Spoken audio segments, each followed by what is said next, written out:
Bienvenue à cette édition spéciale. Elle est consacrée au communiqué numéro 3 du CORAG. Suivez. Communiqué numéro 3 du CORAG.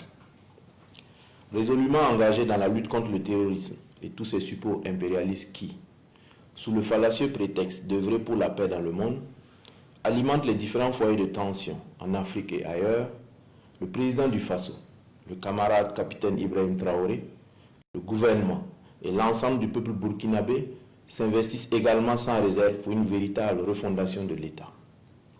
En plus des différentes initiatives présidentielles visant l'accélération du développement pour un mieux-être des Burkinabés, des réformes audacieuses sont opérées et la bonne gouvernance promue en vue d'une moralisation de la vie publique. C'est dans cette logique que le 25 septembre dernier, lors de notre deuxième communication, nous portions à la connaissance de l'opinion de graves dysfonctionnements impliquant des personnes physiques et morales issues de l'administration publique et du secteur privé. Dans le même registre, à l'occasion du lancement de la deuxième phase des journées d'engagement patriotique et de participation citoyenne le lundi 2 octobre 2025, le camarade président du Faso a une fois de plus dénoncé la corruption, ce mal pernicieux qui gangrène notre société.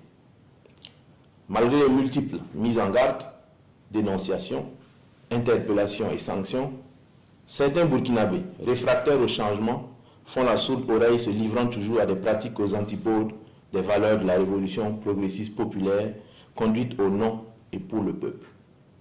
Plusieurs secteurs d'activité restent minés par la corruption.